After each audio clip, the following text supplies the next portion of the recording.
Hello friends, welcome to రుచి వంటిల్లు. ఈరోజు మనం దాబా స్టైల్లో కాజు పన్నీర్ మసాలా కర్రీ చాలా టేస్టీగా ఎలా తయారు చేసుకోవాలో చూద్దాము. ఈ కర్రీని మనం చాలా సింపుల్గా ఇంట్లో ఉన్న వాటితోనే చేసుకోవచ్చు. చపాతీ, రోటీ, నాన్స్లోకి చాలా టేస్టీగా ఉంటుంది. సో లేట్ చేయకుండా వీడియోలోకి వెళ్ళిపోదాం.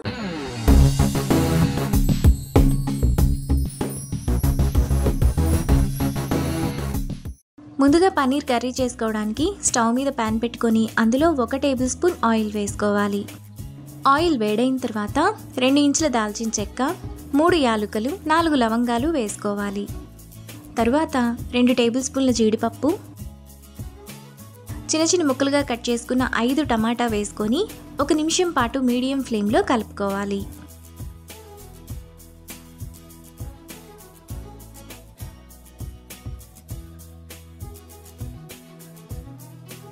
ఇలా కలుపుకున్న తర్వాత అందులో పావు గ్లాస్ నీళ్లు పోసుకొని మూత పెట్టి మధ్య మధ్యలో కలుపుతూ టమాటాను మెత్తగా ఉడకనివ్వాలి.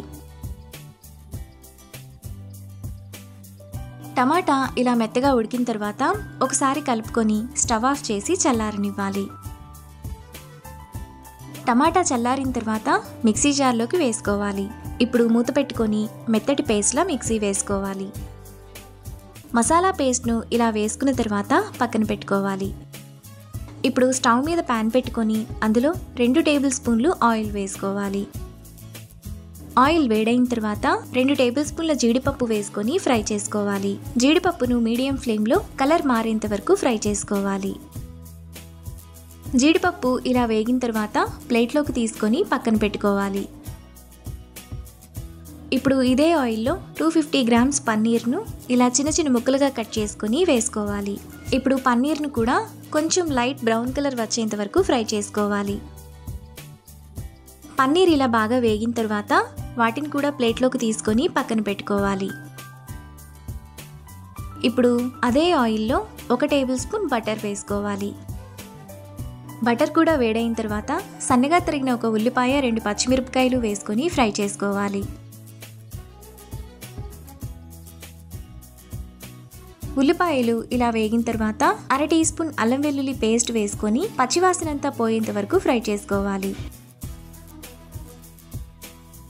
అల్లం వెల్లుల్లి పేస్ట్ వేగిన తర్వాత అందులో ముందుగా మనం మిక్సీ వేసుకున్న కాజు టమాటా పేస్ట్, టేస్ట్కి తగినంత ఉప్పు, 1 టీ స్పూన్ కారం, 1/2 టీ స్పూన్ పసుపు, 2 టీ స్పూన్ల ధనియాల పొడి,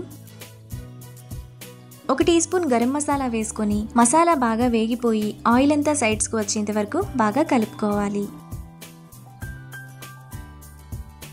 మసాలా బాగా వేగిపోయి ఆయిల్ అంతా ఇలా సైడ్స్కి వచ్చినప్పుడు అందులో 1/2 గ్లాస్ నీళ్లు పోసుకొని కలుపుకోవాలి. ఇలా కలుపుకున్న తర్వాత మసాలాను 5 నిమిషాల పాటు మీడియం ఫ్లేమ్లో ఉడకనివ్వాలి. 5 నిమిషాల తర్వాత మసాలా అంతా ఈ విధంగా బాగా ఉడికిపోతుంది. ఇప్పుడు ముందుగా మనం ఫ్రై చేసుకున్న పన్నీర్ వేసుకొని కలుపుకోవాలి.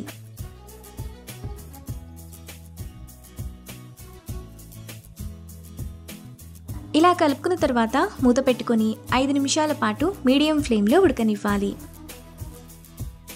5 నిమిషాల తర్వాత కర్రీలో ముందుగా మనం ఫ్రై చేసుకున్న జీడిపప్పు, సన్నగా తరిగిన అరకట్ట కొత్తిమీర తరుగు, 1/2 teaspoon kasuri methi, 1/2 teaspoon పంచదార వేసుకొని మరో నిమిషం పాటు కలుపుకోవాలి.